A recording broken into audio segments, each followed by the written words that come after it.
E no Japão, o presidente Lula comentou a decisão da primeira turma do Supremo Tribunal Federal, que tornou réu Jair Bolsonaro e mais 7 pessoas por suposta tentativa de golpe de Estado. Sem apresentar provas, o petista acusou Jair Bolsonaro de tramar um plano para matá-lo. O ex-presidente tentou dar um golpe no país. É visível por todas as provas que ele tentou contribuir para o meu assassinato. Eu, inclusive, defendo que ele tenha a presunção de inocência que eu não tive. Sabe, não é o homem Bolsonaro que está sendo julgado. É um golpe de Estado que está sendo julgado. É a conduta desse cidadão que está sendo julgada. Então, eu penso que, se ele tiver culpado, ele tem que se contentar com a punição. Isso vale para todos os 213 milhões de habitantes. Então, ao invés de chorar, caia na realidade e saiba que você cometeu um atentado contra a soberania desse país. O Jair Bolsonaro rebateu Lula. Por meio das redes sociais, o ex-presidente afirmou que só um imbecil ou um canalha acredita que houve um plano para assassinar o presidente eleito em 2022. Bolsonaro disse ainda que Lula tem fetiche em falar dele e disse o seguinte, aspas, vá arrumar o que fazer, fecho aspas, para Jair Bolsonaro. Adalberto Piotto, muito boa noite, seja bem-vindo. Seguimos aqui repercutindo, né, as 2 sessões do julgamento que recebeu a denúncia do Procurador-Geral da República, Paulo Gonet, então tornando o réu Jair Bolsonaro e mais 7 acusados por envolvimento na suposta trama de golpe, Piotto. E o Lula não é a primeira vez que fala em presunção de inocência, né? Ele disse que ele não teve a presunção de inocência, mas que espera que isso ocorra no caso de Jair Bolsonaro. Ele fica sempre comparando, né, o caso dele na Lava Jato com o que está acontecendo agora, mas vale sempre lembrar aqui que ele não foi preso preventivamente. Lula só foi preso depois de condenado pelo TRF4.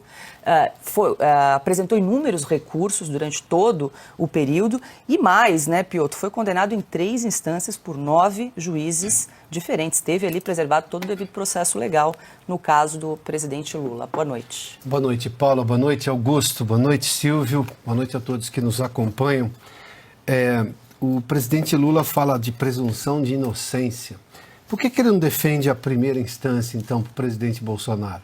Porque ele teve direito à primeira instância. Não, agora o Supremo, parceiro dele de consórcio, vai lá, remodela uma lei, de novo, uma lei, né? É uma jurisprudência sanfona, depende do momento está lá, outro momento volta para cá, em que faz com que, nesse momento, o foro privilegiado abarque o ex-presidente Jair Bolsonaro e algumas outras autoridades. Qual é o sentido disso? Qual o nível de segurança jurídica de uma decisão como essa? Aliás, o próprio Supremo teve votação apertada nessa matéria. 6-5, reclamação inclusive feita pelo ministro Fux, dizendo que essa matéria não é tão assim tranquila em relação a isso. Ela não está tão pacificada. E obviamente que os outros 4 ministros ali naquele momento fizeram cara de paisagem. O ponto é que o presidente Lula, primeiramente, diz assim que ele defende a tal da presunção de inocência e depois assuma as consequências de ter dado um golpe. Mas peraí, já condenou? E outra, quem é o Lula? Lula é um sujeito reabilitado pelo Supremo Tribunal Federal, que hoje é parceiro de governo dele. Às vezes, pelas evidências, parece mandar mais no governo dele do que ele próprio. Este é o ponto, ou estes são os pontos. O que nós temos hoje no Brasil é um processo completamente eivado de dúvida, eivado de erro. Há uma série de, para usar uma expressão técnica, de inépcia, ou seja, um julgamento que não deveria ter ido adiante pela fragilidade dos argumentos. O voto ontem do ministro Alexandre de Moraes, em que ele apresenta um vídeo, quer dizer, quem faz isso é a acusação. Ele é um juiz que vai dar o primeiro voto e os outros vão seguir ou não, só isso. É um juiz que não deveria estar julgando porque ele é vítima disso, ele se declara vítima. É um juiz que está julgando de novo em inquéritos abertos de ofício. Há uma série de problemas nisso. Nenhum deles é abordado convenientemente pelo presidente Lula. Este sim, você tinha uma corrupção que tinha existido. Ali só faltava apontar os culpados, mas a corrupção tinha havido, pela qual o Lula foi condenado. No caso, nós estamos tendo um julgamento de um golpe que não existiu. Então, eu tenho 2 problemas aí. Na hora eu só tinha que investigar, lá atrás. Agora não. Então, quer dizer, As declarações do Lula sobre o assunto são da precariedade que é muito inerente a ele. Ele fala, é só o que o Lula sabe fazer. Fala. Enquanto isso, a inflação no país que ele governa, ou que deveria governar, continua crescendo, o preço da carne, o preço do ovo, o preço de tudo, e ele está no Japão agora. Falou direto do Japão essa declaração, Piotr. Silvio Navarro, muito boa noite, seja bem-vindo. A gente segue aqui trazendo os desdobramentos dessas duas sessões da primeira turma do Supremo Tribunal Federal, em razão do caso aí que vai agora se debruçar sobre a análise das provas do julgamento do suposto golpe de Estado envolvendo Jair Bolsonaro e, nesse momento, mais 7 aliados. Suas impressões, o que você destaca tanto da declaração de Lula quanto do que disse também o ex-presidente Jair Bolsonaro, que rebateu o presidente. Boa noite, Silvio. Boa noite, Paula, querida. Boa noite, Piotr, Augusto, meu irmão. Boa noite você que nos acompanha. O Lula está no Japão gastando o dinheiro dos pagadores de impostos. É uma viagem cara. Sabe-se lá que tipo de acordo ele vai trazer em benefício do país, falando sobre o presidente Jair Bolsonaro. É impressionante a fixação dele pelo antecessor, pelo presidente Jair Bolsonaro. Não tem mais o que fazer lá. E os jornalistas que o acompanham nessa viagem, sejam brasileiros ou mesmo de outros países, agências internacionais, será que não tem outras perguntas? Por exemplo, o que eu acabei de dizer, que tipo de acordo sairá dessa viagem? O que é que vocês estão assinando? A economia brasileira vai para que rumo? E as declarações do presidente dos Estados Unidos, Donald Trump, sobre o Brasil? Até que ponto o Brasil está ou não preocupado com o que acontece no maior país, na maior nação do planeta e no maior país do continente? Não, ele parece obcecado pelo presidente Jair Bolsonaro, porque tudo o que ele quer é que o presidente Jair Bolsonaro fique de fora do jogo eleitoral. Não só inelegível, mas também o sonho dele e de todos os petistas e da esquerda, tanto na política como nas redações da imprensa tradicional, é que o presidente Jair Bolsonaro seja preso, porque sabem que ele é o maior cabo eleitoral do país. Eu sou completamente avesso a institutos de pesquisa e digo isso abertamente e sempre. Porém, ontem, uma pesquisa de um instituto chamado Futura trouxe que o presidente Jair Bolsonaro é imbatível em relação a qualquer outro adversário, principalmente Lula, se estivesse na cédula eleitoral. O único presidente da República da história recente que, de fato, alguém tentou matar foi o presidente Bolsonaro. Era um 6 de setembro de 2018. Ele estava em Minas Gerais e ele levou uma facada. O autor dessa facada, de um crime que até hoje permanece às escuras, não tão elucidado assim como a Polícia Federal diz, foi cometido por um ex-militante do PSOL, que nasce de uma costela do PT e que é um braço auxiliar do governo Lula, Adélio Bispo. Esse foi o único caso de alguém que tentou matar um presidente. O Lula pode ter certeza que passou muito longe de qualquer coisa parecida. Bom, e uma análise feita pela Folha revela a rapidez com que o Supremo Tribunal Federal está processando a investigação sobre a alegada tentativa de golpe de Estado, supostamente liderada pelo ex-presidente Jair Bolsonaro. Segundo a reportagem, o trâmite está sendo bem mais ágil em comparação com casos anteriores de grande repercussão, como o Mensalão.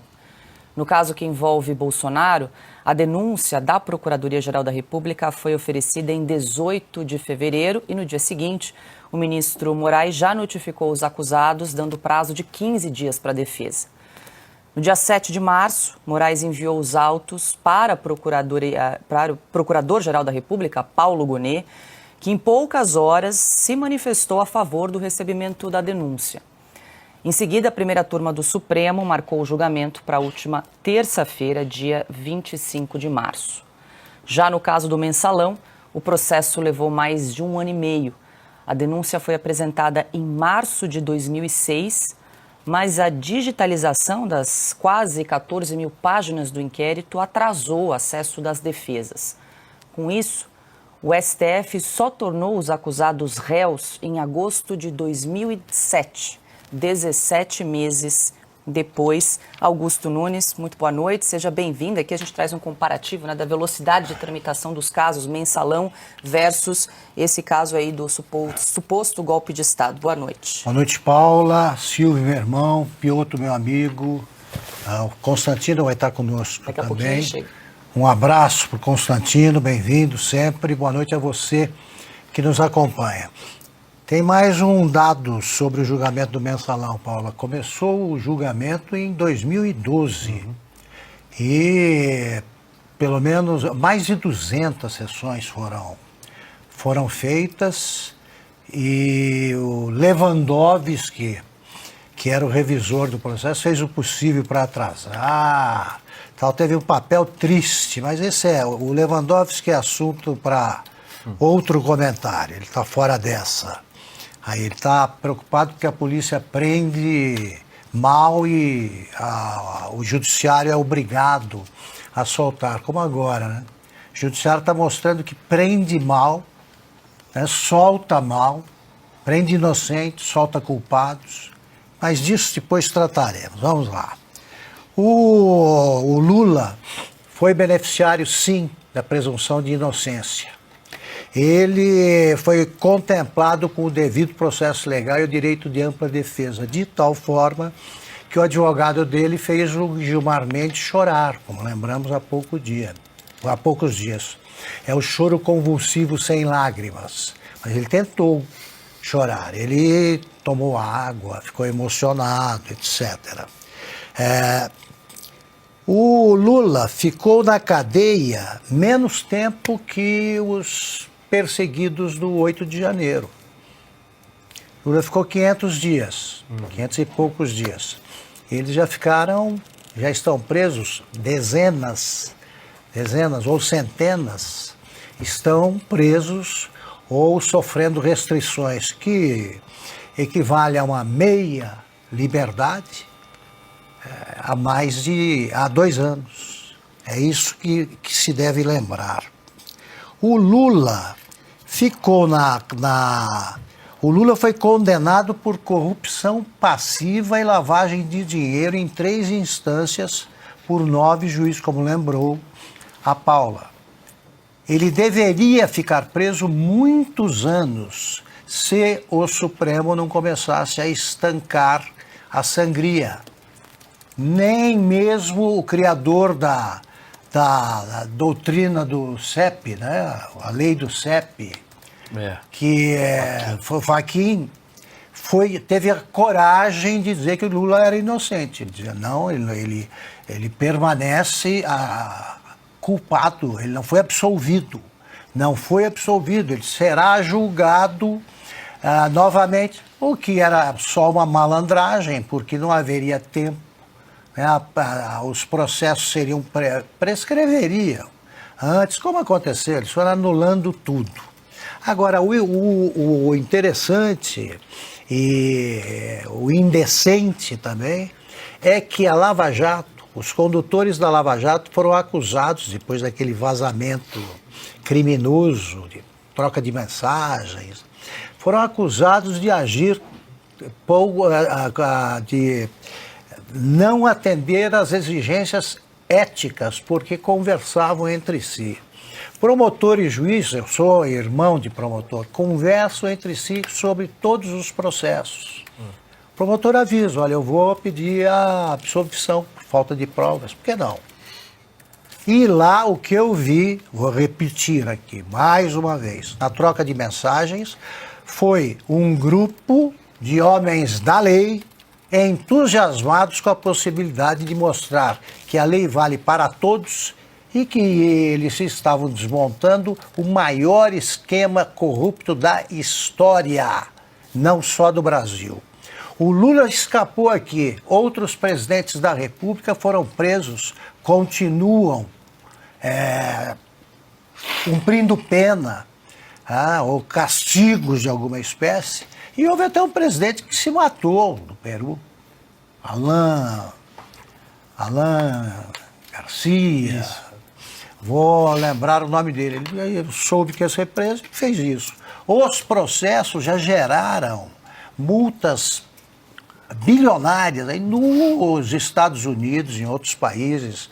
Houve o crime do Mensalão e o escândalo do Mensalão e houve a quadrilha do Petrolão, chefiada pelo Lula, que também chefiou a quadrilha do Mensalão. Agora, quem sofreu uma tentativa de assassinato, quem foi vítima disso foi o Bolsonaro. E o processo foi o caso do autor, né, da tentativa de assassinato, que foi integrante do PT, como o Silvio lembrou, também correu rapidinho, virou lobo solitário, louco, tem que internar e ponto.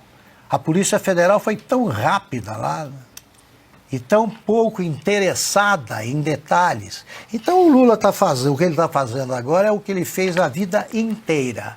É um ladrão que está mentindo. Silvio, a gente traz aqui essa comparação, né, entre os casos, o Mensalão com o caso de agora. A denúncia no caso do Mensalão foi apresentada em 2006, mas o julgamento só começou em 2012 com 38 réus. Você acompanhou isso? O Mensalão muito de perto, né, Silvio? Várias sessões. Agora, só para a gente voltar aqui, para a gente trazer a velocidade desse caso, porque claro que todo mundo busca uma justiça célere, né? Celeridade da justiça, mas chama a atenção a rapidez com que as coisas estão acontecendo nesse caso específico. Se a gente puder voltar, tá aí na tela, então, para quem nos acompanha, a tramitação da denúncia. Em fevereiro, agora, dia 18, o PGR Paulo Gonet oferece a denúncia. No dia seguinte, o ministro Alexandre de Moraes dá o prazo de 15 dias para as defesas, para os advogados. Inclusive, vários advogados pediram uma extensão, uma dilação desse prazo, uma vez que o PGR teve 83 dias para apresentar a denúncia, mas foi negado nesse caso. Eles tiveram apenas 15 dias para apresentar suas defesas. 7 de março, o Moraes, então, enviou o processo para a PGR, se manifestando pelo recebimento da denúncia, e no dia 13, o Zanin marcou o julgamento agora para o dia 25, terça e quarta-feira, essas duas sessões. Posso só completar? Diga, claro. Desculpe. Estava querendo lembrar o seguinte, se houve alguma relação, eles falam uma relação ilegal entre procuradores da Lava Jato e juízes, imagine o que não está havendo agora. É uma relação incestuosa, é uma suruba, repito, que reúne Procurador-Geral da República, ministros do Supremo, etc., etc., né? Governo tal. Eles estão agindo como agem comparsas. É uma quadrilha. Dá para fazer duas comparações, Augusto, nesse paralelo que você traça, né? Bom, primeiro, se havia, então, um conluio na Lava Jato entre a figura do juiz Sérgio Moro e a figura, por exemplo, do comandante, do chefe da Força Tarefa de Curitiba do Ministério Público, Deltan Dallagnol, à época, hoje poderia traçar um paralelo entre o decano da Corte, o ministro Gilmar Mendes, e o Procurador-Geral da República, Paulo Gonet. Eles foram sócios. Eu não tenho informação se em algum momento Sérgio Moro na vida já teve um negócio, uma banca de jornal, que seja uma lojinha em sociedade com o Deltan. Não tem essa informação, mas sim, um instituto, uma universidade, por aí vai. Paulo Gonet já foi sócio no passado de Gilmar Mendes. Portanto, há sim uma relação pessoal entre os dois. Hoje, repito, é o decano da Corte, o outro é o Procurador-Geral da República, a figura do parquê, do agente acusatório, que não existe, na verdade. Nesse julgamento da primeira turma, a figura do agente acusatório é ocupada pelo ministro Alexandre de Moraes, é disso que se trata. Tanto que ele conseguiu introduzir um vídeo no meio do julgamento, de 5 minutos, nós falamos sobre isso aqui ontem, com imagens do quebra-quebra, algo que é absolutamente ilegal, não se tem notícia. Vários constitucionalistas, especialistas, professores em direito penal já se manifestaram, procuradores. Não se tem algo para comparar com o que o ministro Alexandre de Moraes fez. O juiz introduz uma prova que não consta nos autos e a defesa não tem acesso. Isso é algo, se for caracterizado no limite como um fato notório e público, que foi o que o ministro Alexandre de Moraes tentou recorrer, isso parte do Procurador-Geral da República que estava lá, parte do agente acusatório, jamais do juiz. Juiz não pode introduzir prova, juiz julga. Ele não pode apresentar prova. É prova surpresa. É um julgamento completamente eivado, coalhado de ilegalidades. O agente acusatório é o ministro Alexandre de Moraes. A Polícia Federal trabalhou para que aquele roteiro que ele queria que fosse levado a julgamento um dia, e agora foi, estivesse totalmente tricotado, costurado, e foi o que aconteceu, um roteiro pronto. O PGR só colocou a sua digital ali porque precisa, para o rito, para a tramitação processual do DNA, da digital do PGR, mais nada. Esse é o ponto. Para trazer de memória aqui, Paula, respondendo a tua pergunta, entre a apresentação da denúncia do mensalão e eles se tornam réus, são 510 dias, mas de longe não é algo para ser comparado. Vamos comparar com Fernando Collor de Mello, que até agora, mesmo condenado, não foi preso. 733 dias esse percurso. É muito mais tempo do que a gente assiste agora com uma denúncia de uma magnitude como essa, que envolve um ex-presidente da República e outros aliados. Na primeira turma, sequer está sendo levado ao plenário, algo que figuras como o ministro Marco Aurélio Mello, que passou 31 anos na corte, já chamou de descalabro. A gente vai passar por esse tema na sequência. Está tudo errado, é um atropelo de cima a baixo do devido processo legal. Infelizmente, esse julgamento, e a gente espera que a luz do fim do túnel do Estado de Direito tenha partido da fala do ministro Luiz Fux. A gente, de verdade, espera isso. Esse julgamento abre uma cratera no ordenamento jurídico e no Estado de Direito brasileiro. É disso que nós estamos tratando aqui. E não somos os únicos. Especialistas em direito estão falando isso. Ou o Supremo Tribunal Federal abre os olhos porque o ministro Alexandre de Moraes está fazendo, ou então é a instituição que sairá maculada de toda essa história. Bom, Jair Bolsonaro disse ontem a jornalistas que gostaria de discutir as penas do 8 de janeiro com o ministro Alexandre de Moraes do Supremo. Tem que individualizar a pena. Quem diz não sou eu, é o Código Penal aí, a legislação. Mas em relação ao Fux especificamente? Não, o Fux tem a opinião dele, tá? Eu repito aqui que ele falou, que não deixou pedra sobre pedra. Olha, eu gostaria muito de discutir, eu sei que ele vai até, talvez até me responda grosseiramente, né? Eu e o ministro Alexandre de Moraes falar sobre esse assunto. Será, Piotr, que Moraes aceitaria um convite para conversar? O ex-presidente Jair Bolsonaro disse que gostaria de fazer essa conversa num canal aberto, ao vivo, para que todo mundo pudesse acompanhar ali essa conversa entre Jair Bolsonaro e o ministro Moraes. Paula, os advogados reclamaram durante todo esse tempo que o ministro não os recebia. O juiz, que tem que receber o advogado, aliás, está em todo o regramento jurídico, inclusive da própria OAB, que também ficou silente diante disso tudo, ou fez, digamos, reclamações envergonhadas, né? A OAB Nacional é assim, ela tem uma certa vergonha em defender o advogado, estou falando dos direitos, hein? Dos direitos que os advogados têm, do que até outro dia não precisava se mexer porque funcionava.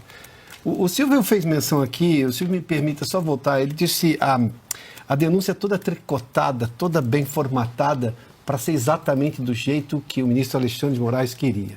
Tanto que ele se dá em algum momento, ele é tão dono desse negócio, ele se acha tão dono, que ele coloca esse vídeo, é uma manipulação de prova, ele edita um vídeo.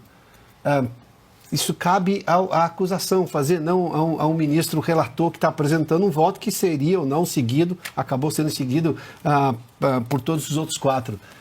Mas o Procurador-Geral da República não se ressentiu em nenhum momento.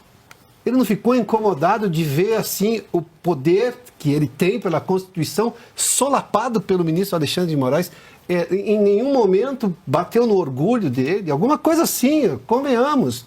E não precisava dizer do ponto de vista pessoal, basta dizer do ponto de vista institucional. A PGR está sendo atropelada pelo voto do ministro aqui, ou pelo comportamento do ministro.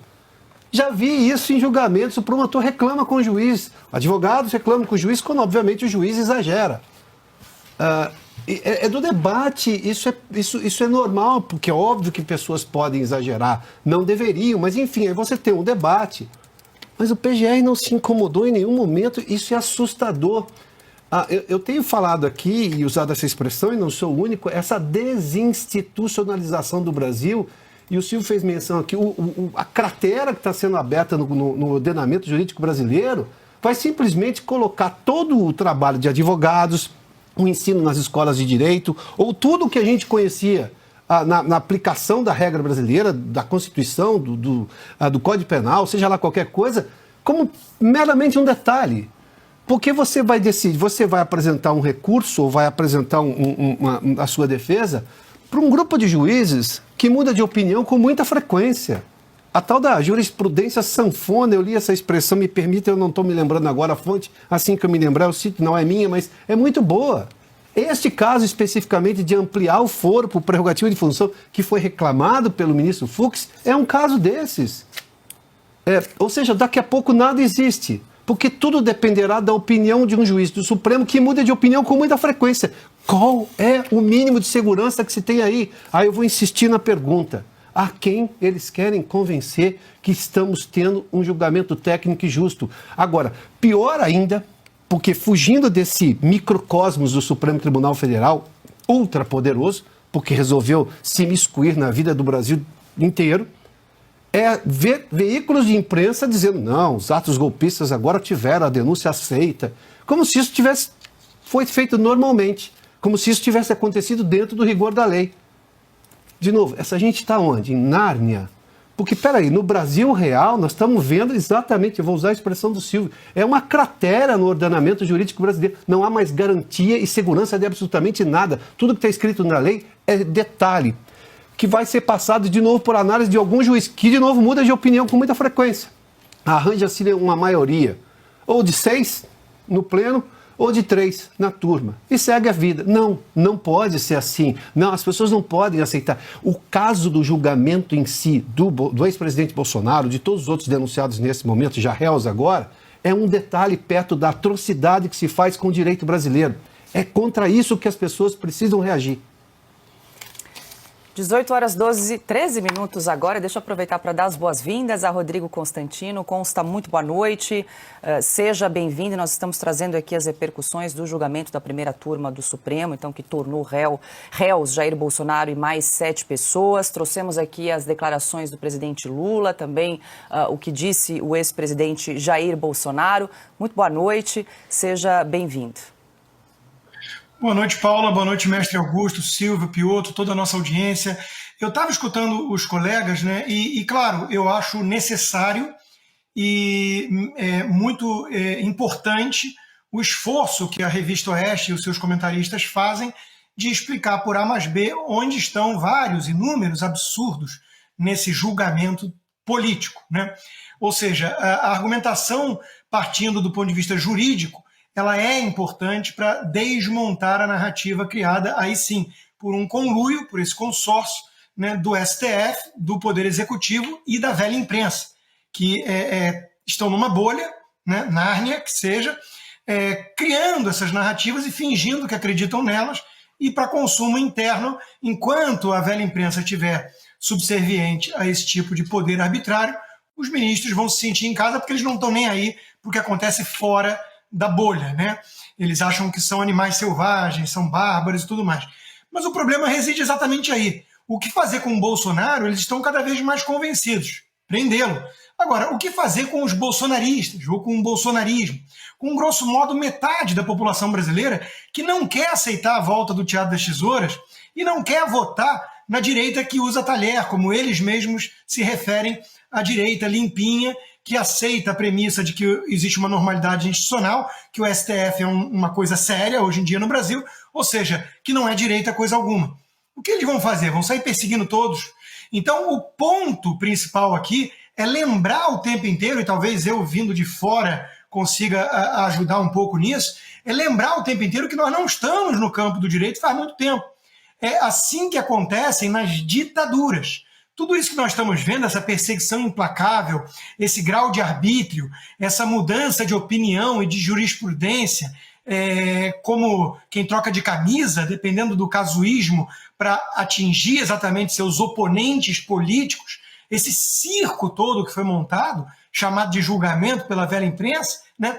Isso é que precisa ser desnudado e a gente precisa falar sério. É porque eles não ligam mais para o Estado de Direito, para o Estado democrático de direito.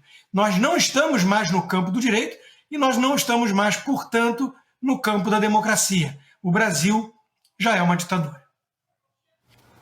Bom, e ainda no Japão, o presidente Lula voltou a se manifestar contra os pedidos de perdão feitos por Jair Bolsonaro para beneficiar os envolvidos no 8 de janeiro. Não adianta agora ele ficar fazendo bravata, dizendo que está sendo perseguido. Ele sabe o que ele cometeu. Só ele sabe. Só ele sabe o que ele fez. Ele sabe que não foi correto. E não adianta ficar pedindo anistia antes do julgamento. Quando ele pede anistia antes do julgamento, significa que ele está dizendo que foi culpado. Lula também comentou a relação comercial entre Brasil e os Estados Unidos. O petista declarou que vai recorrer à Organização Mundial do Comércio contra as taxas impostas pelo governo de Donald Trump. Sinceramente, estou muito preocupado com o comportamento do governo americano, com essa taxação de todos os produtos de todos os países. Sabe, estou preocupado porque, no fundo, o livre comércio é que está sendo prejudicado. Estou preocupado porque o multilateralismo está sendo derrotado. Estou preocupado porque o presidente americano não é xerife do mundo. Ele é apenas presidente dos Estados Unidos. Então é importante que, ao invés de tomar medidas unilateral, que ele pudesse conversar com os governadores de outros países, com os presidentes, com os políticos de outros países, para tomar suas decisões. Eu não sei o que o Japão vai fazer. No caso do Brasil, nós vamos recorrer à OMC e, se não tiver resultado, a gente vai, utilizar, os instrumentos que nós temos, que é a reciprocidade e taxar os produtos americanos. Bom, Consta, se me permite, eu vou voltar com você nessa, já que Lula falou aí dos Estados Unidos, da política tarifária de Donald Trump. Quero te ouvir aqui o que você achou da solução de Lula quando disse que o Brasil vai bater a porta aí da Organização Mundial do Comércio e que, se não tiver resultado, não tiver eco, o governo brasileiro deve adotar aí a reciprocidade tarifária com os Estados Unidos. É curioso pensar em reciprocidade quando o Brasil taxa, na média, 5 vezes mais do que os Estados Unidos os produtos de cada um. Então, se o Lula for para o caminho da reciprocidade, acho que os Estados Unidos vão ter que taxar muito mais do que vem aí no dia 2 de abril, que o Trump está anunciando e ameaçando. Quanto a bater na porta da OMC, ao lado da China e de países que não respeitam o livre comércio global, né, porque vivem manipulando moeda, subsidiando via bancos públicos os seus companheiros, os amigos do rei e por aí vai, ou tarifando os produtos importados, ele talvez encontre uma OMC mais minguada, porque o Trump está ameaçando também cortar a verba da OMC. Né? Todas essas entidades supranacionais, globalistas, elas tiveram um papel no passado, mas hoje o Trump e os conservadores americanos se deram conta de que elas estavam sendo instrumentalizadas justamente pela esquerda. E isso está incomodando o Lula. Por isso esse discurso que parece coisa de DCE, né? O império estadunidense tem que respeitar, ele não é xerife do mundo, ele é mais um presidente. É um presidente com muito poder, Lula. E esse poder vai ser usado agora, dessa vez, justamente para tentar colocar um pouco de ordem no mundo que estava na mão de globalistas que querem acabar, abolir com as democracias e avançar contra a soberania das nações. A reação do Lula, Augusto, que não é a primeira vez que ele diz que quem pede anistia é porque já se confessa, né? Confessa, já admite a culpa. No caso, falou aí de Bolsonaro mais uma vez. O Lula, ele devia ser tratado assim, como uma figura à parte. Assim, é o bandido fora da cadeia que dá palpite sobre tudo e que consegue, com todo o tempo do mundo à disposição dele, não governar um país para se meter em assuntos que desconhece. O Lula é o cara que deveria estar sendo cobrado agora para revelar o seguinte: o que a Janja foi fazer uma semana antes no Japão? Por que não revelam os gastos que ela faz? Quem eram as mulheres que marcaram audiência com ela e não apareceram? Que bilhete, que passagem ela deixou de usar indo com o avião que leva os que vão preparar a chegada do presidente? Que é isso? Ela, por acaso, paga para viajar Força Aérea, né? No avião do Aerolula? Ela paga, quer dizer, ela não foi fazer nada Lá o Lula não é cobrado por nada. Os jornalistas não interrompem. Peraí, você cumpriu só 500 dias dos milhares aí que foram impostos por juízes independentes. Você acha certo a menina do batom ficar mais tempo que você? É assim que tem que se conversar com o Lula, porque um cara que fala que o Bolsonaro quer assassiná-lo e não diz nada sobre, trata como piada a tentativa de assassinato sofrida pelo Bolsonaro, gravíssima.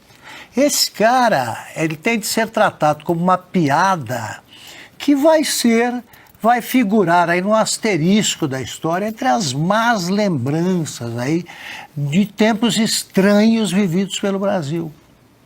Como é que pudemos passar tanto tempo governados por um analfabeto que não entende de nada, que não sabe escrever, não sabe falar e não entende dos assuntos que tem de administrar?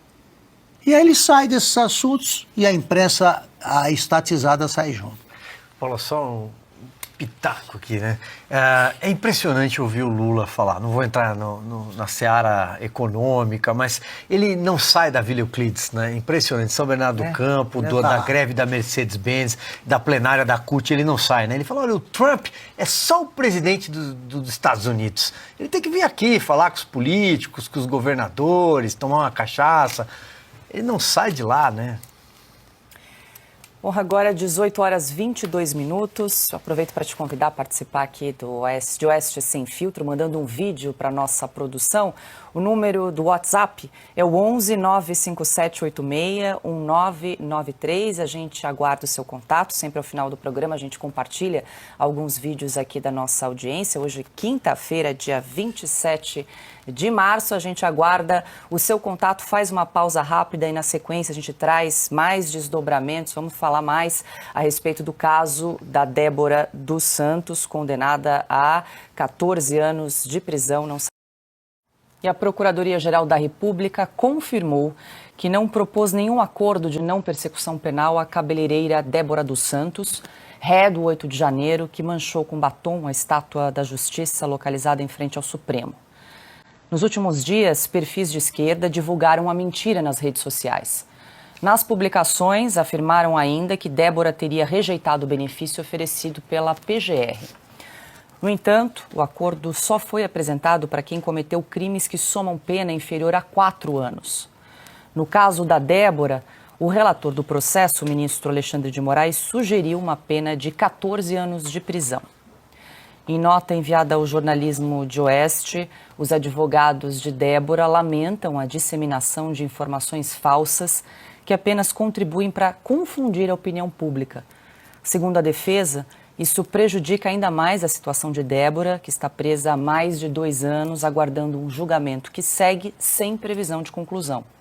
Até o momento, há 2 votos para a condenação de Débora dos Santos. Piotto, vale lembrar, ministro relator Alexandre de Moraes, e foi seguido por Flávio Dino com essa condenação a 14 anos. Na sequência, o ministro Luiz Fux pediu vista, mais tempo para análise, portanto, o caso segue suspenso. Ele tem até 90 dias para se posicionar. Agora, vem essa notícia, eu lembro quando surgiu a condenação, nós até comentamos alguns perfis comemorando a condenação da Débora, que ocorreu na sexta-feira passada. E agora surgem publicações mentiras de que ela teria se recusado a assinar um acordo com a Procuradoria-Geral da República e que então teria merecido a condenação porque a ela teria sido oferecido esse acordo e ela não quis. Isso já foi desmentido, inclusive, pelos advogados da própria Débora. E o ministro Alexandre de Moraes, que preside o inquérito das fake news, não está preocupado com isso? Essa moça, além dos 2 anos de prisão abusiva, de não ter o benefício da jurisprudência do próprio Supremo, que garante novamente a mães com filhos menores de 12 anos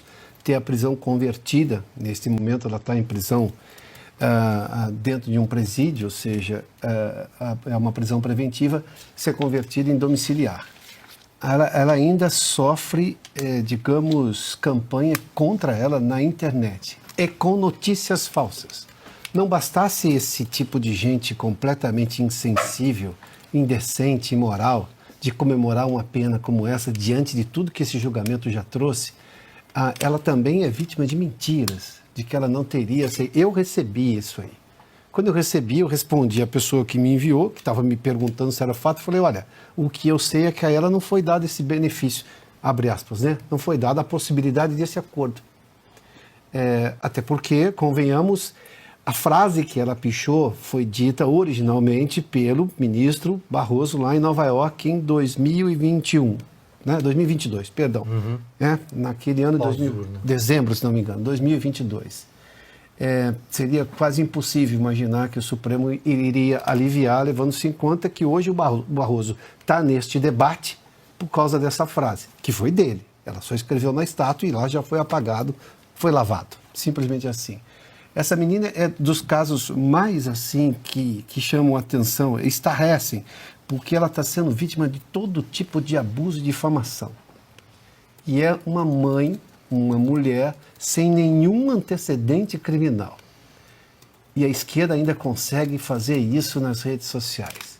A pergunta é, por que o inquérito não está abarcando essa gente completamente estúpida e maldosa? Porque, além de tudo, essa gente está cometendo fake news, para usar a expressão que eles adoram. Mas o que você espera de um devoto da seita que tem como único Deus um ladrão? O cara tem que começar explicando isso aí. Agora, quem faz isso, quem diz que o Lula é inocente, que a Lava Jato foi uma coisa tramada nos Estados Unidos pela CIA, então quem faz isso faz qualquer coisa.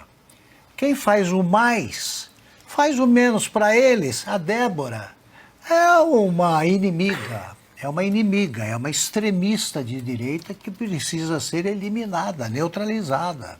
Agora, veja onde é que eles se traem. Eu queria que você me ajudasse, Paula. Nos textos que você apresentou aqui, eu não ouço nenhum desses caras aí que defende a torpe palavra de ordem sem anistia, eles não usam a palavra batom. Nem o Moraes, se eu não estou enganado, porque esse é o da substância inflamável e tal. Eles têm vergonha de esclarecer o caso. Nenhum jornal conta o caso como o caso foi desses jornais antigos, hein? Não contam. Eles são incapazes de revelar que uma moça foi condenada, que o Alexandre de Moraes quer condenar a 14 anos uma mulher que escreveu uma expressão usada pela primeira vez pelo presidente do Supremo. Qual é a ofensa à democracia contida na expressão perdeu Mané? Qual? Por quê? O que ela faria no golpe em que se envolveu para tentar a destruição do Estado Democrático de Direito? O que ela fez? O que ela fez? Quer dizer, esses caras ficam falando isso porque essa turma, eles ficam convivendo assim em tribos, porque quando você junta canalhas, é evidente que não vai haver cobrança nenhuma. Então você se isola e fica falando ali para os caras que não conseguem fazer uma manifestação a favor do sem anistia que reúna mais de 20 pessoas, porque até bandido tem vergonha. Esses são os que nem vergonha de defender isso aí tem. É isso. São capazes de tudo. Silvio, quero te ouvir, mas antes deixa eu trazer aqui mais uma declaração que tem relação aí com o julgamento da Débora dos Santos. Ontem, o ex-ministro do Supremo, Marco Aurélio Mello, defendeu durante uma entrevista à Folha a revisão da pena da Débora proposta pelo ministro Luiz Fux. E aí Marco Aurélio Mello disse o seguinte, abre aspas, o relator, o ministro Alexandre de Moraes, sapecou uma pena que é exorbitante e considera vários crimes, inclusive associação criminosa armada. A arma dela foi o batom, fecha aspas. Ele usa aqui o batom, Augusto. Sempre lúcido, né? Ele usa. E sempre lúcido o ex-ministro Marco Aurélio Mello, que esteve 31 anos no Supremo Tribunal Federal, presidiu o Tribunal Superior Eleitoral mais de uma vez. Aliás, só há câmeras instaladas no plenário do Supremo Tribunal Federal, que foi menosprezado e não utilizado nesse caso, foi utilizado o plenário da turma mas só há câmeras porque o ministro Marco Aurélio Mello mandou instalá-las e transmitir as sessões pela TV Justiça em 2002, mesmo ano em que Lula da Silva foi eleito. Um detalhe em relação a Débora e o batom que o Augusto traz é que o voto do ministro Alexandre de Moraes e toda a condução dele na dosimetria da pena, pela dosimetria inicial, quando ele estipula essa pena, ele é repleto de erros técnicos, porque ela deveria ser enquadrada, a Débora deveria ser enquadrada na Lei 9605,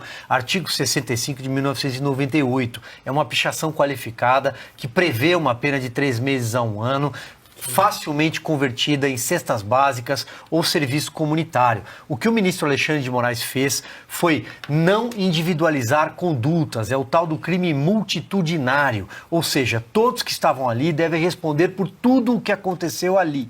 Estou aqui mastigando. Então, todo mundo que participou de alguma forma daquela tarde ruim do 8 de janeiro vai responder pelos mesmos crimes. Associação criminosa armada é uma fantasia. Havia detectores de metal.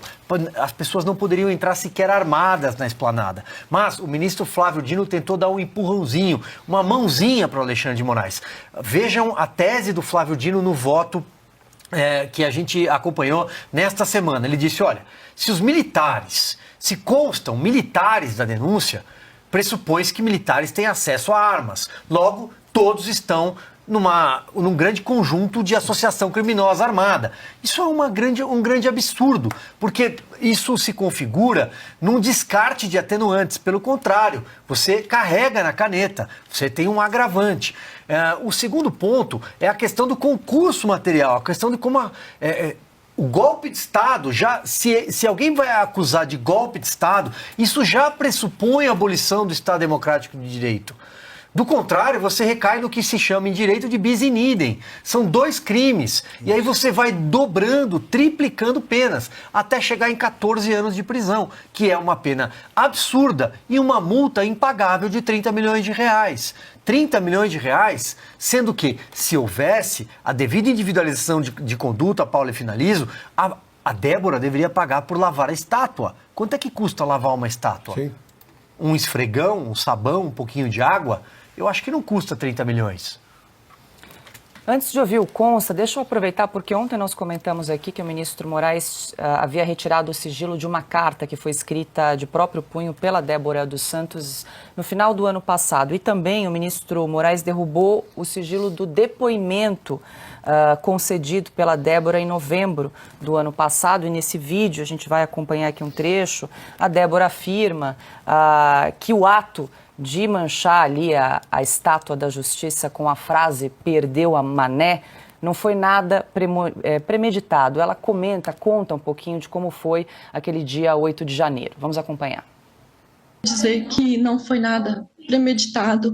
Eu sou uma cidadã do bem, que eu fui aos atos e eu não imaginava que ia ser tão conturbados desse jeito que foi, mas eu fui por conta própria, de ônibus, né?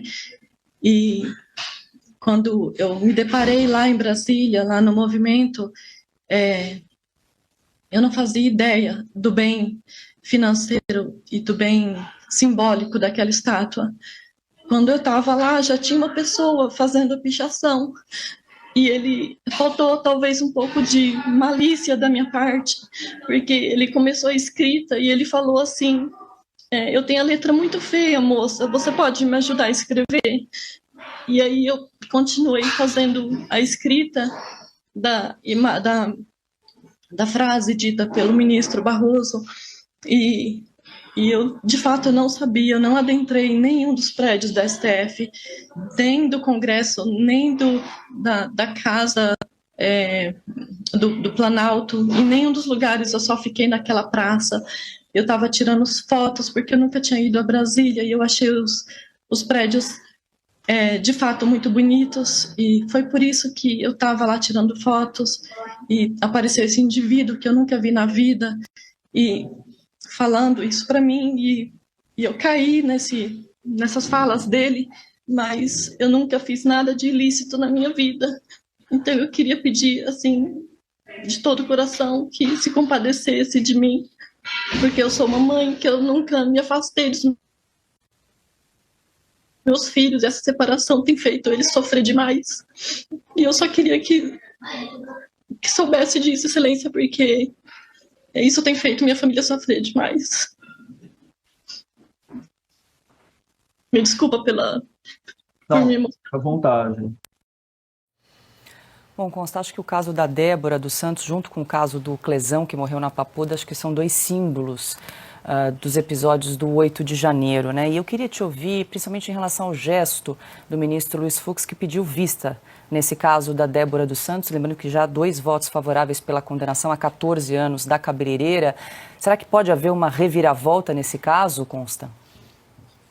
Tomara que sim. Ele deu a entender, né, ao aceitar a denúncia contra o Bolsonaro e os outros réus, que esse pedido de vista foi para analisar com mais detalhe a situação da Débora e, pelo menos, recalibrar a dosimetria. Esse vídeo é de partir o coração de qualquer pessoa que tem um coração. Se foi o próprio Alexandre de Moraes quem liberou o vídeo, eu não sei, mas apenas corrobora, né, a tese de que estamos lidando com um psicopata.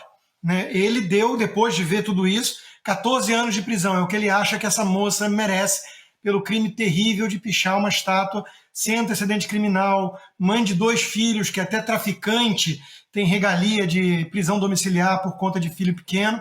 Mas a Débora não. A gente olha essa moça armada de um batom, a gente acha que a democracia não vai aguentar, que a qualquer momento pode vir tudo abaixo. É isso que o Alexandre de Moraes quer que acreditemos.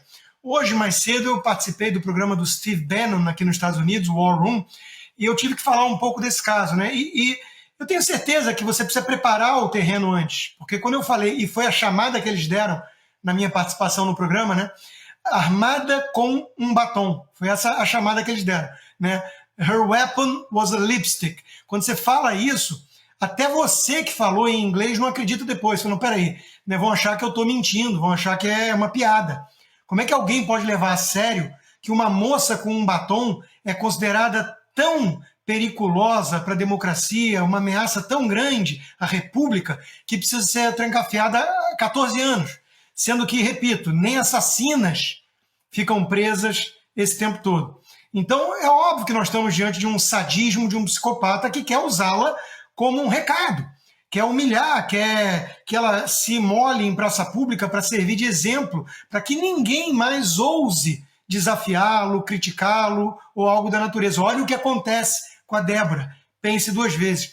É isso que todo psicopata, todo regime soviético totalitário fez. A Débora está sendo usada, coitada, como instrumento. Né? E quanto à reação dessa esquerda insana, que o Augusto está completamente certo, né? O sujeito já começa idolatrando Lula, então você não pode esperar nada muito bom dessa gente. Mas, de novo, é um processo muito perigoso na história e similar ao do nazismo, que eles usam na ponta da língua para criticar qualquer um que discorda deles, que chama-se desumanizar os opositores. Então a Débora já não é mais uma cabeleireira, trabalhadora, sem antecedente criminal, mãe de 2 crianças. Ela é uma bolsonarista. Com a bolsonarista a gente pode até empalar em praça pública, que é justiça, não é mesmo?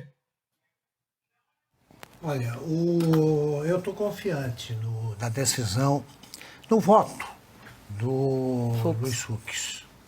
Ele é como eu venho dizendo aqui, ele é o único juiz de direito concursado. Ele ingressou na magistratura por concurso, magistratura fluminense. Ele pode agir, ele deve agir como um magistrado. Basta isso. Essa pose, essa arrogância do Alexandre de Moraes, ela só existe porque a maior parte dos ministros age com medo, né? Não tem a altivez para dizer, olha aqui, você chegou outro dia aqui sem ser juiz nem de jogo de futebol. O Alexandre, ele foi só promotor que acusava todo mundo era culpado. E ele era, quando começaram os preparativos para a proclamação da ditadura do judiciário, ele era o calouro. Ele era o novato, o recém-chegado. Foi essa jogada do Dias Toffoli. Deu ali para o deslumbrado que acabara de chegar a condução de um inquérito que ele não poderia conduzir. Não poderia ser o relator, não havia motivos para se instaurar o inquérito, etc, etc. Agora, o Fux foi dizer o seguinte, um estagiário de escritório de advocacia poderia dizer o seguinte, olha aqui, foi feita a individualização da conduta da menina do batom. Ela participou de uma tentativa de golpe de Estado? Não. Ela colaborou na destruição violenta do Estado de Direito? Não. Ela participou de alguma associação criminosa armada? Não. Portanto, você vai chegar, no máximo, a pena de... você vai chegar à conclusão de que ela escreveu aquilo, o perdeu mané na estátua. Digamos que isso seja considerado aí depredação. Ela já cumpriu 10 vezes a pena máxima. É isso que deve acontecer e espero que aconteça. Eu quero ver a cara dos outros 11. Porque esse é o momento em que um homem pode mostrar que a solidão do digno, a solidão inconformada, ela é capaz de atropelar qualquer time de juízes incapazes de ter compaixão por uma mulher assim. A gente segue sempre repercutindo o caso da Débora dos Santos, mas não podemos esquecer o caso do Clezão, que morreu na Papuda sob custódia do Estado. E a gente faz uma pausa rápida aqui, a gente sempre lembra da Revista Oeste, acompanhando os casos do 8 de janeiro e personalizando, né, dando voz a essas pessoas, muitas delas injustiçadas pelos arbítrios da Suprema Corte Brasileira. 8 de janeiro de 2023. Clérison da Cunha, conhecido como Clezão, foi preso durante atos de protesto em Brasília, promovidos por brasileiros inconformados com o desfecho da eleição presidencial. Durante meses, laudos médicos enviados ao STF pelo advogado de Clezão alertaram o ministro Alexandre de Moraes para os graves problemas de saúde do prisioneiro. O magistrado nem sequer apreciou o parecer da Procuradoria-Geral da República, que pediu a liberdade condicional do enfermo para permitir-lhe que recebesse em casa tratamento médico adequado. Em 20 de novembro de 2023, Clérison da Cunha morreu na penitenciária da Papuda. Explicação oficial: fora vítima de um mal súbito. Alguns meios de comunicação esconderam a notícia em cantos de página. Os demais ignoraram o assunto. Para quem tenta saber o que acontece recorrendo ao jornalismo estatizado, Clezão não morreu. Pior, nunca existiu. Bom, e o ministro Alexandre de Moraes negou o pedido de prisão domiciliar feito pela defesa do professor Jaime Junques, condenado a 14 anos de prisão por participar das manifestações do 8 de janeiro. Os advogados do homem de 68 anos pediram que ele cumprisse pena em prisão domiciliar por conta do seu delicado estado de saúde. O aposentado tem câncer de próstata em estado avançado e sofre com problemas cardíacos. Ao rejeitar o pedido, Moraes afirma que não há possibilidade de prisão domiciliar porque o caso já foi finalizado. E aí consta, o ministro Moraes disse ainda que o Jaime deverá receber atendimento médico, caso seja necessário, dentro da prisão. Ele que está enfrentando um câncer, tem 68 anos. Nós já tivemos de noticiar a morte do Clezão dentro da Papuda, vale lembrar. Isso que eu ia falar, né? Parece que ele não ligou muito para o resultado do caso do Clezão, né? É o que eu digo, todos os sintomas de psicopatia. Hoje, mais cedo, um amigo meu me mandou essa notícia. Caso Marielle, Moraes autoriza desbloqueio parcial de contas de delegado acusado de ser mandante do homicídio. Ele falou, vai ver que o seu dinheiro vai ser desbloqueado logo. Como vocês devem saber, eu acho que eu comuniquei aqui que eu ia fazer na semana passada, eu já entrei com uma petição pedindo o desbloqueio das minhas contas bancárias para o tratamento do meu câncer, que não é meu, né? Esse que está temporariamente comigo e eu vou me livrar se Deus quiser. Ainda estamos sem resposta, mas eu falei assim, não, veja bem, ali era um crime muito menor, era um homicídio. O meu, que eu não sei exatamente do que sou acusado, é algo muito mais grave, escrever postagens no Twitter, né, dando minha opinião. Então, é algo muito mais grave, muito mais sério na ótica invertida do ministro Alexandre. De novo, Paula, não dá para esperar nenhum grau de ponderação, de sensibilidade, de senso de justiça mesmo, quando vem Alexandre de Moraes com suas decisões. Ele é alguém que parece querer humilhar, parece querer se vingar de opositores políticos. Hoje em dia, o STF na mão do Alexandre de Moraes, e é difícil entender por que os outros se submetem de forma tão vergonhosa a esse grau de arbítrio e abuso de um homem só, né? Mas é o partido mais forte do país, né? Faz até o centrão fisiológico poderoso pensar duas vezes, porque manda recado pela imprensa, né? Para o Kassab, por exemplo. Então, é disso que nós estamos falando, né? Não dá para esperar nada de bom senso vindo de alguém como Alexandre de Moraes. Bom, e agora o assunto é o projeto de lei para anistiar os réus do 8 de janeiro. O líder do PT na Câmara, o deputado Lindbergh Farias, manifestou preocupação com relação a um eventual avanço da proposta. Abre aspas. A próxima semana vai ser uma confusão em cima disso. Eu já estou fazendo um mapa voto a voto. Está muito preocupante. Eu estou vendo estado por estado. O cara vota de acordo com o voto dele. Então, o cara que é eleito com um discurso mais Bolsonaro, ele vai nisso. Fecha aspas. E nesta quinta-feira, nas redes sociais, o petista também criticou a ofensiva da oposição para ampliar o apoio ao tema. Aspas mais uma vez. O PL iniciou hoje uma tentativa de obstrução dos trabalhos da Câmara para forçar uma votação do projeto de anistia para Bolsonaro e os demais envolvidos nos atos do dia 8 de janeiro. Nós não vamos aceitar que tentem paralisar o Brasil e pautas importantes para o povo brasileiro para salvar Bolsonaro da cadeia. É sem anistia, fecha aspas. E aí, Piotr, quero te ouvir, mas deixa eu trazer aqui um levantamento do Estadão que foi divulgado no último domingo, mostrando que 190 dos 420 deputados entrevistados pelo jornal se disseram favoráveis à anistia.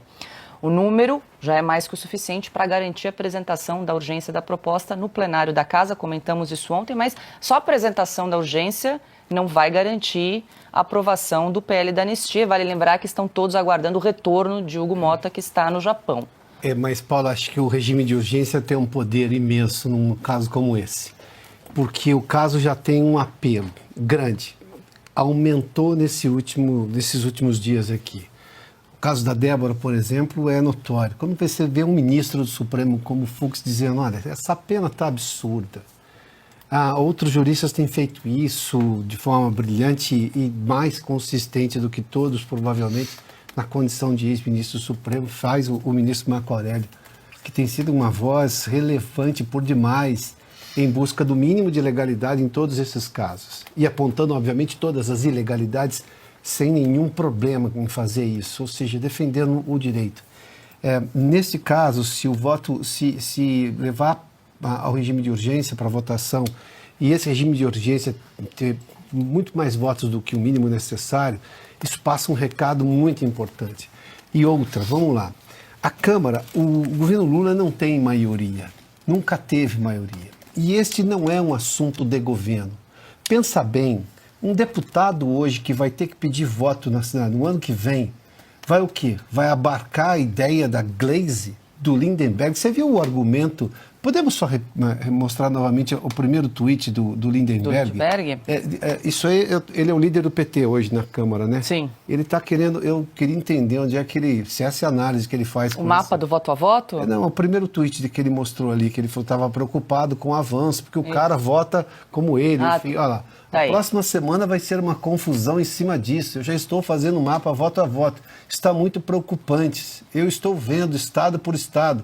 O cara vota de acordo com o voto dele. Mas, desculpa, não entendi. Ele está dizendo que ele vai votar o voto de quem? Então, o cara que é eleito com o discurso mais Bolsonaro, ele vai nisso. Ué, mas ele chegou a essa conclusão depois de uma análise, assim, digamos, muito aprofundada. Então, só para concluir, o fato é que nós temos hoje um apelo ainda maior. As evidências dos abusos estão extremamente claras, mas agora você tem um movimento maior em relação a isso. A divulgação, por exemplo, do vídeo da Débora, da carta que ela escreveu, ou seja, da insensibilidade com um caso como ela, ser vítima de fake news, tudo isso coloca mais gente preocupada com o estado de coisas no Brasil. E tem um detalhe. Porque se tem uma coisa que existe na política, é que político tem um senso de sobrevivência que é um negócio imenso. Não só tem isso, como é a perda de qualquer capacidade de poder que eles estão tendo.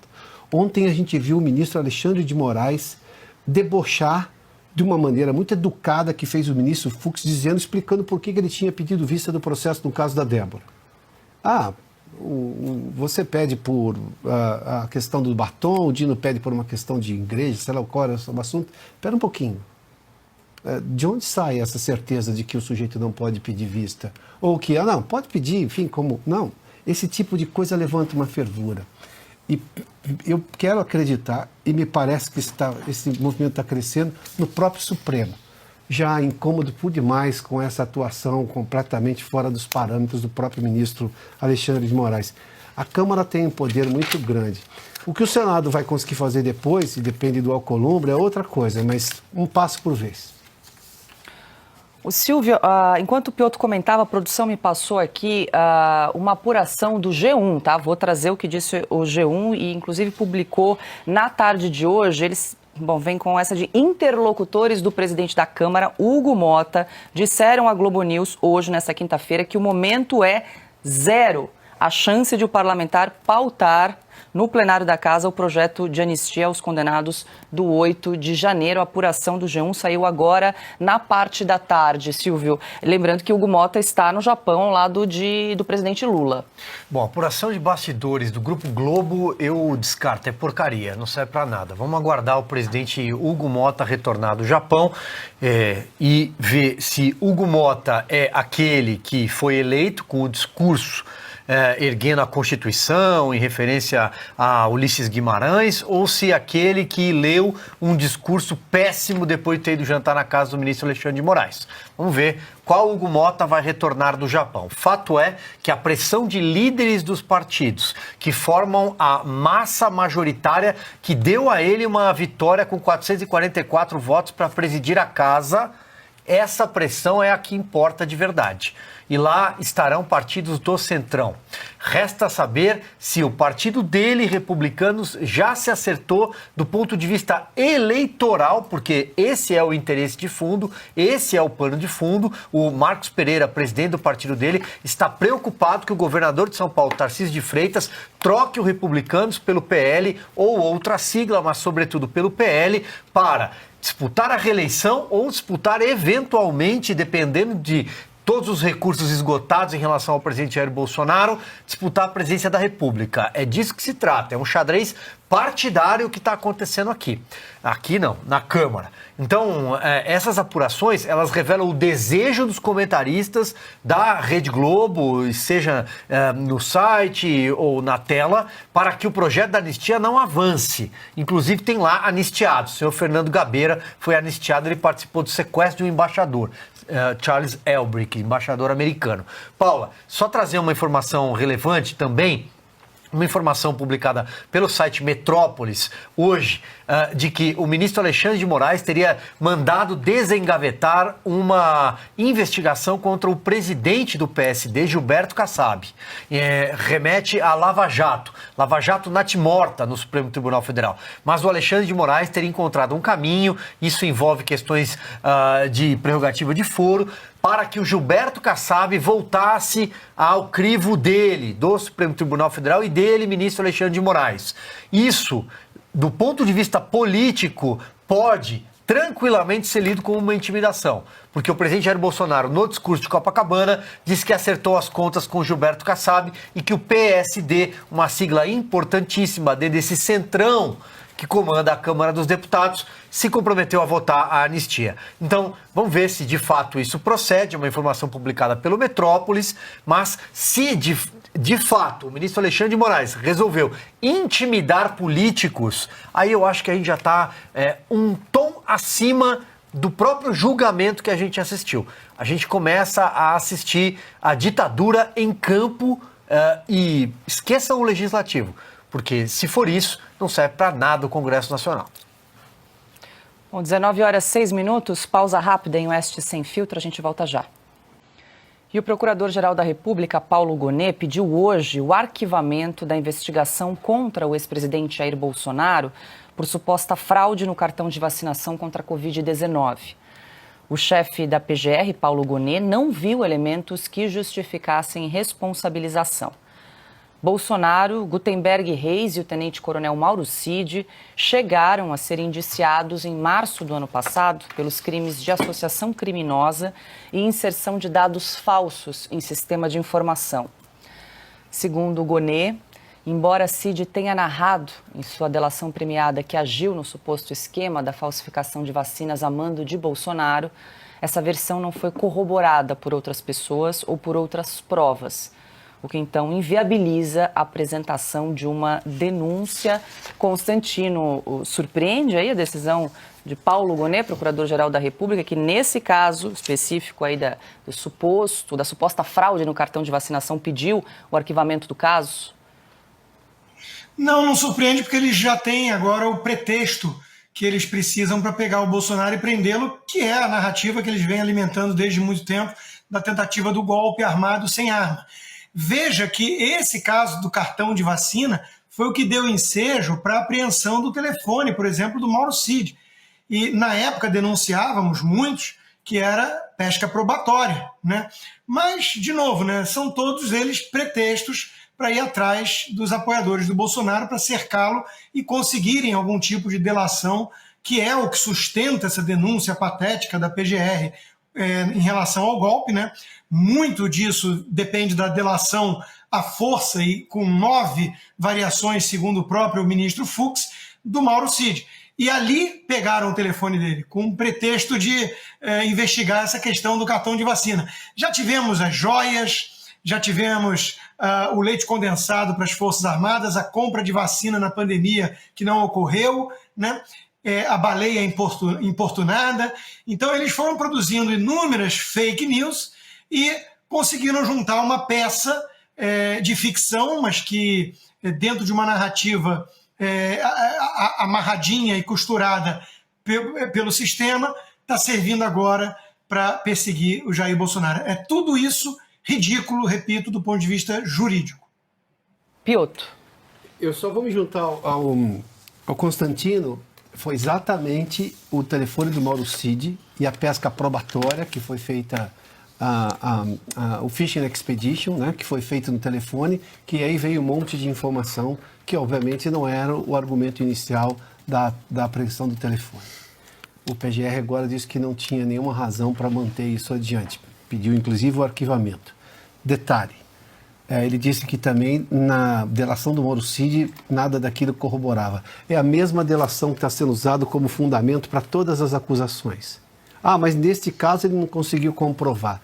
Mas foi uma delação que foi e voltou. Teve a declaração do Mauro Cid naquele telefonema. Ou seja, e a gente ainda tem que levar a sério essa delação.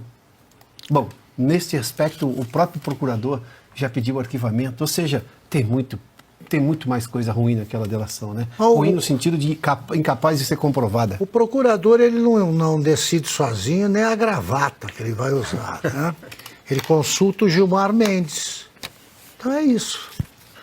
Mas isso, aqui você é bonzinho. E depois você acusa o Bolsonaro de tramar uma invasão do Brasil, né, pela extrema-direita latino-americana. Pronto. E o ex-senador Delcídio do Amaral, condenado na Operação Lava Jato, está exigindo uma indenização milionária da União. O ex-petista alega que sofreu danos morais e materiais durante as investigações.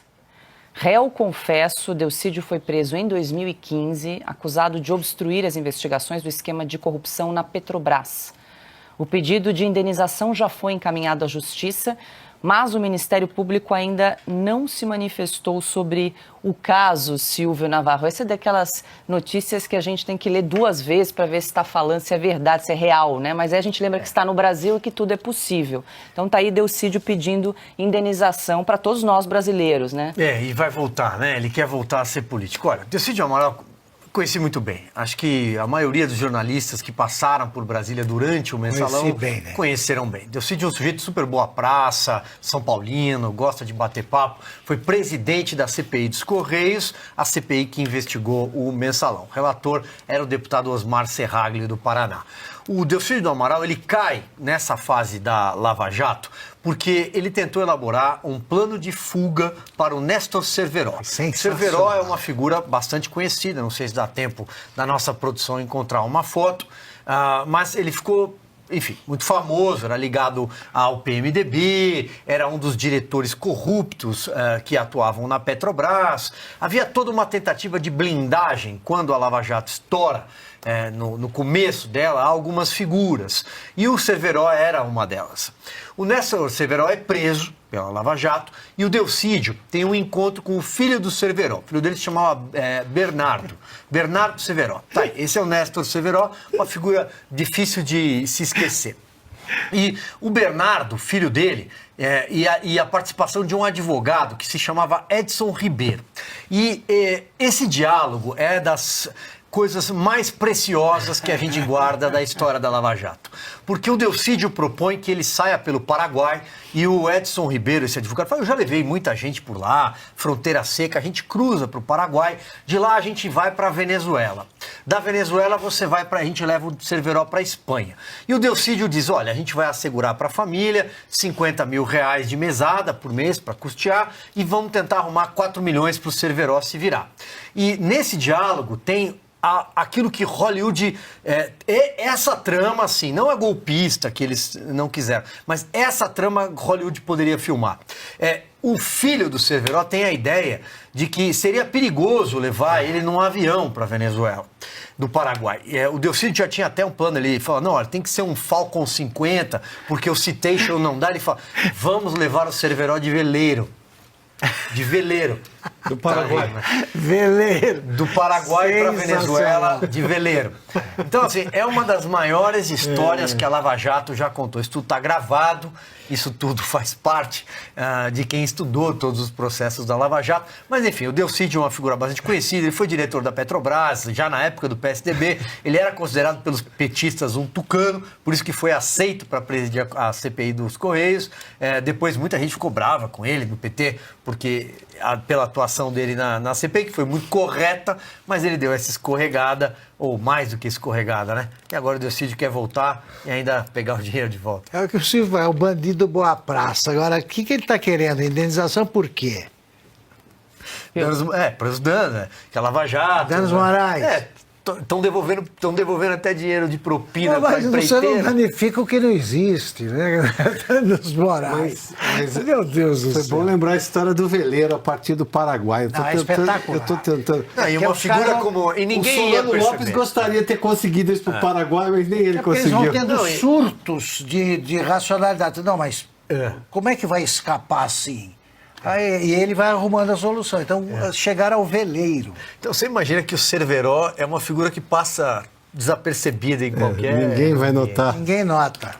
E eu estava verificando aqui, Silvia, me corrija se eu estiver errado, mas o Delcídio está com os direitos políticos retomados e ele concorreu na última eleição, estava vendo aqui. Perdeu. Disputou na prefeitura de Corumbá, Mato Grosso do Sul, ficou em último lugar. Perdeu, é isso aí. Concorrendo pelo PRD, mas parece que ele está flertando aí com um novo cargo de olho em 2026. Ele quer voltar a ser deputado.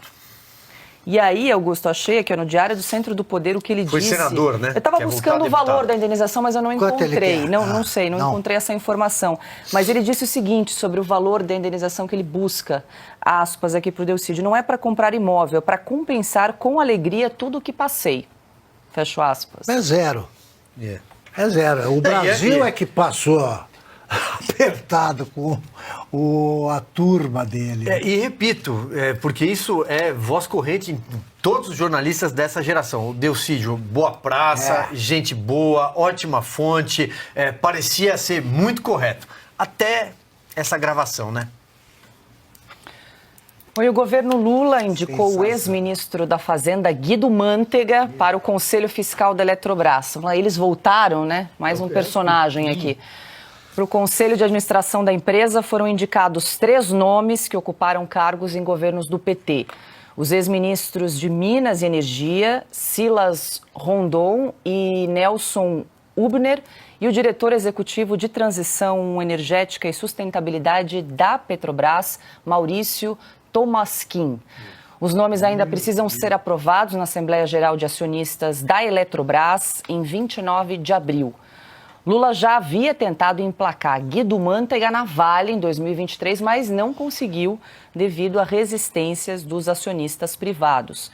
A ideia original do presidente era que Guido Mantega comandasse a mineradora, consta, mas daí não deu na Vale e agora, então, o governo Lula indica Guido Mantega para a Eletrobras.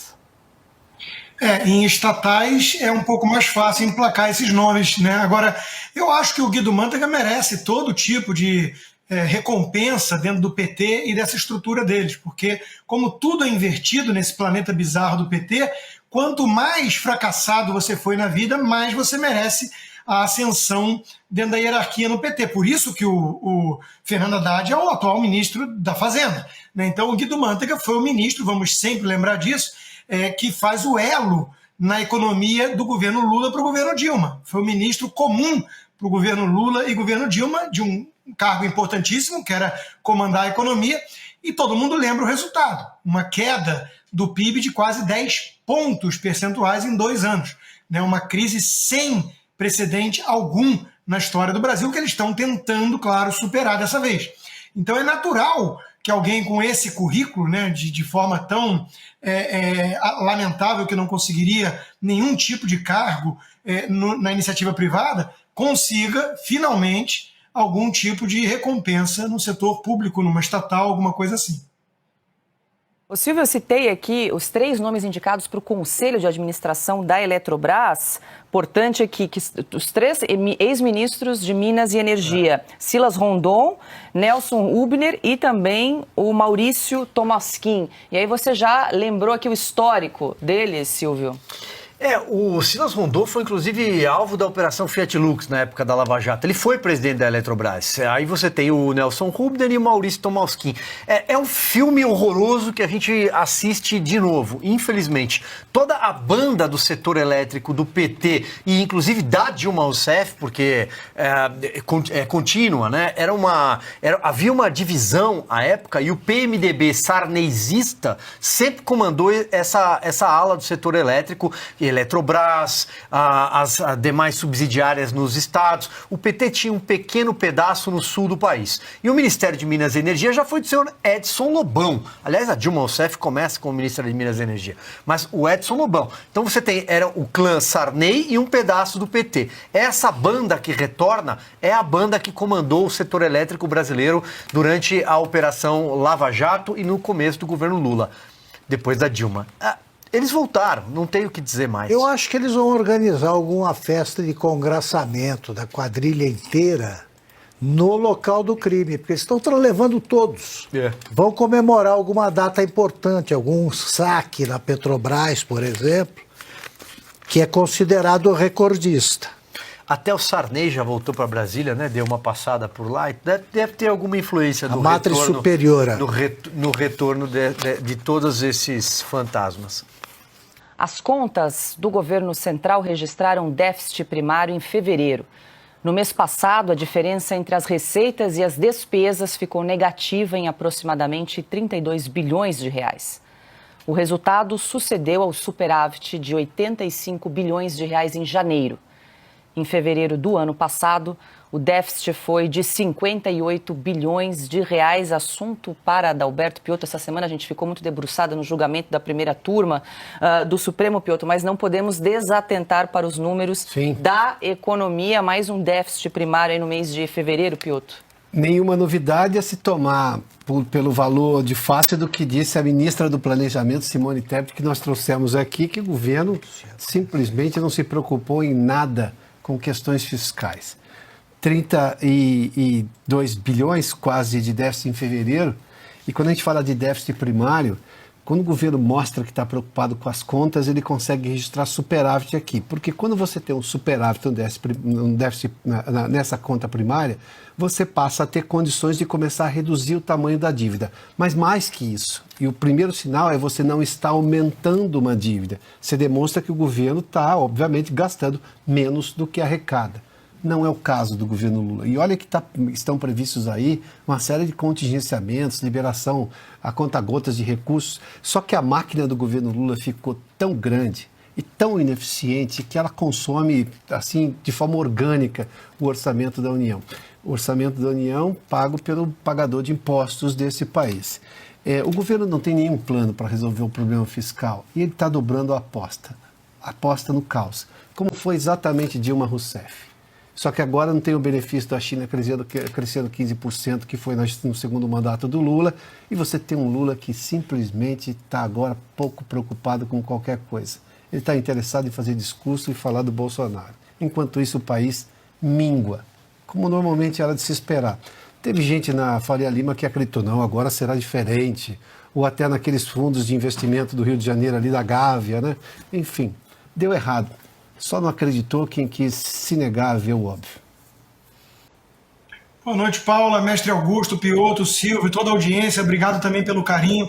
Eu sei que meus amigos vão falar, meus colegas vão falar já em detalhes desse julgamento político absurdo, então eu fui por um caminho diferente, falei sobre inveja e usei o novo filme da Disney, Branca de Neve, para falar um pouquinho dessa guerra cultural, né? A gente é obrigado a achar que a Gal Gadot morre de inveja da beleza da Rachel Zegler. Fica meio difícil, então está sendo um fracasso de bilheteria, mas eu concluo o texto voltando para o assunto do julgamento de Lula e Bolsonaro, porque eu acho que tem alguma ligação, mas vou deixar para o público ler. Então, muito obrigado a todos, ótima semana, até quinta no meu caso. Adalberto Piotto, spoiler rápido do seu artigo de amanhã, boa noite.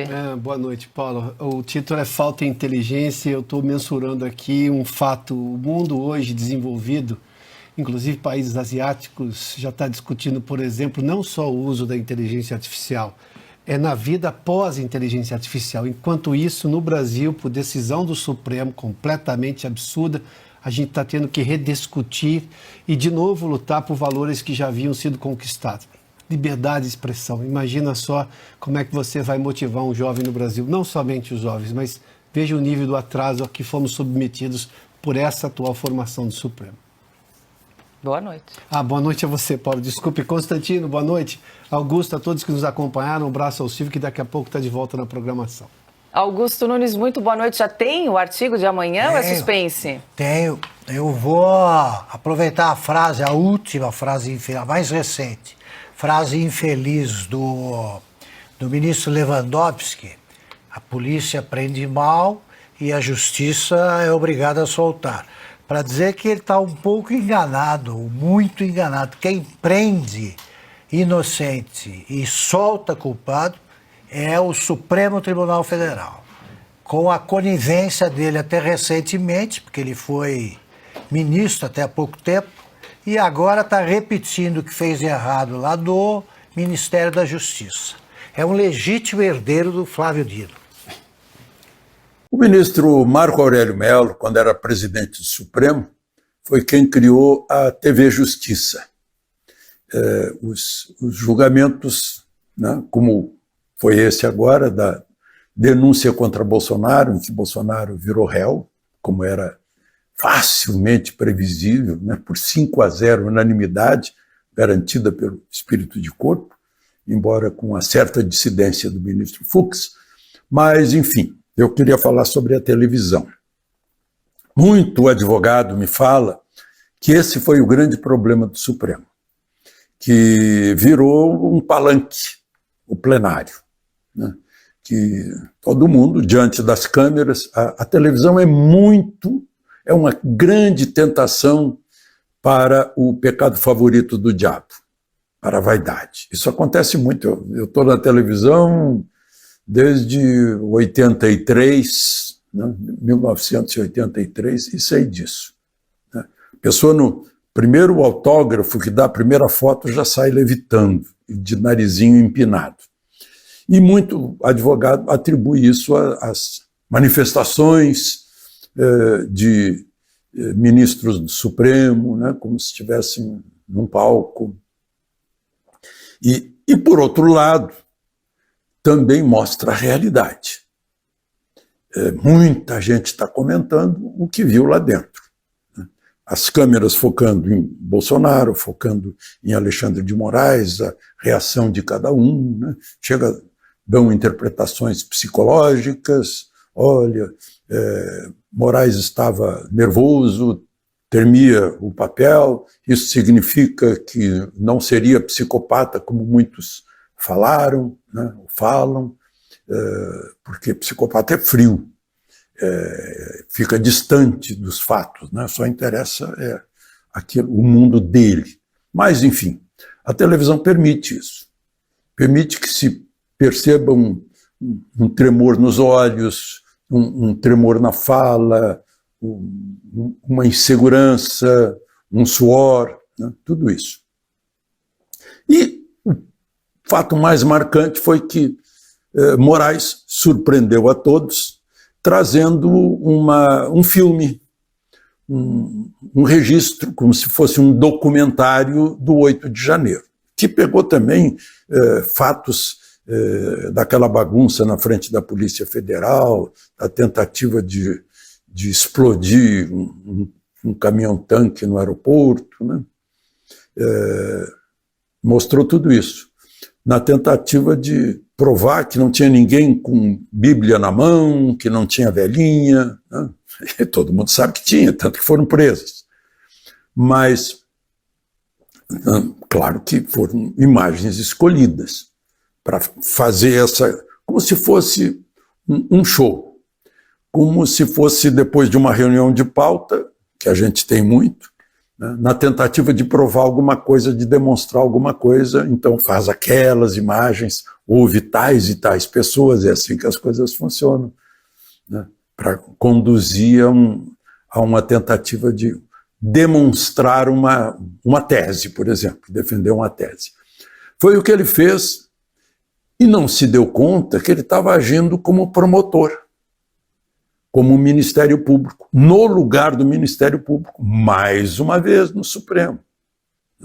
Vocês recordam que há 6 anos o ministro Dias Toffoli, como presidente do Supremo, criou um inquérito no Supremo, não um inquérito administrativo interno, mas um inquérito público, no lugar do Ministério Público, contrariando o que está na Constituição, artigo 127, 129, por exemplo.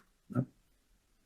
E foi isso que aconteceu agora. E muito jurista está dizendo, olha, isso invalida o processo, uma vez que o juiz tem que agir como juiz e não como promotor.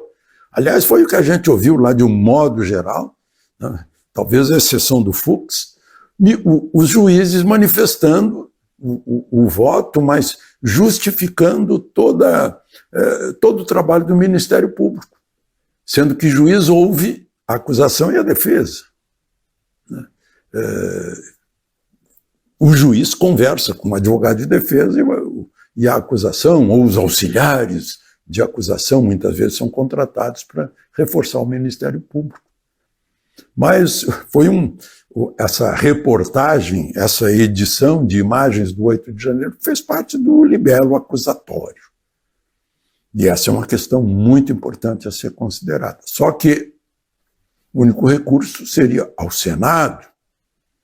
Só que o Senado já deu demonstrações de que não vai fazer nada. Né? Aí a Câmara está se movimentando, E há uma chance muito grande de uma votação de um projeto de anistia, do Major Vitor Hugo, né? Então, tem essa questão. Bom, mas aí muita gente diz, olha, no fundo, tudo isso que está acontecendo lá no Supremo é um debate, uma diferença, uma polêmica entre Bolsonaro e Moraes. Se resume a isso, né? Só que tem um que está jogando dentro das 4 linhas, um dos dois, né? O resto a gente está vendo, a gente conhece a Constituição sobre o devido processo legal, com direito de defesa, com juiz natural, com iniciativa do Ministério Público, tudo dentro desse tal inquérito de 6 anos. Bom, eu ouvi um dramático pedido da Débora do Batom ao ministro Alexandre de Moraes, né, pedindo compaixão, se justificando, dizendo que estava lá meio de bobeira, não estava fazendo nada, não invadiu nenhum prédio, foi lá olhar, foi fazer manifestação, foi lá na estátua, e alguém queria escrever, pediu que ela escrevesse o Perdeu Mané, que não é uma frase dela, não foi ela que criou essa frase. É uma frase que se tornou famosa na boca do ministro do Supremo, que hoje é o presidente do Supremo, Barroso, né, respondendo a uma indagação de um cidadão brasileiro. Ele, como é servidor do público, né, estava sendo indagado por alguém do público. Como já disse o ministro Moraes em outras épocas, quem não quiser ser criticado, ser satirizado, ironizado, exposto, não se exponha como pessoa pública. Não. Mas ele respondeu a isso, ela escreveu uma frase que nem é dela. E está ficando hoje um símbolo.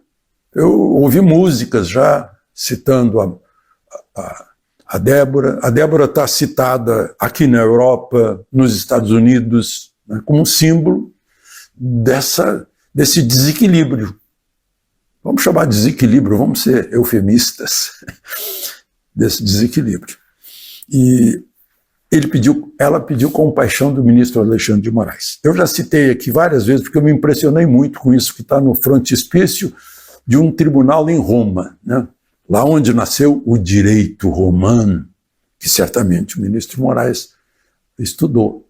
E está escrito em latim, né? Gratia et justitia. Significa compaixão e justiça.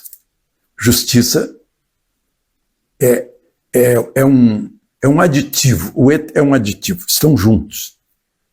Só que no direito romano, sim. Lá em Roma, sim. Provavelmente ainda existem juízes em Roma, como em Berlim. A ministra Carmen Lúcia fez uma paráfrase disso no julgamento. Bom, e esse julgamento acontece ao mesmo tempo em que uma pesquisa, Instituto Futura, com a revista Exame, mostra que, em primeiro turno, Bolsonaro fica com 41,9% e Lula 31,7% no primeiro turno. E numa pesquisa sobre o governo Lula, positivo, 26,8%. Negativo, o dobro, 52,6%. Na Bahia, onde Lula teve 70% dos votos agora, na Bahia, o negativo, a reprovação do governo Lula, 52,6%. Aprovação, 44%. Continua descendo ladeira abaixo, mesmo com o Sidônio.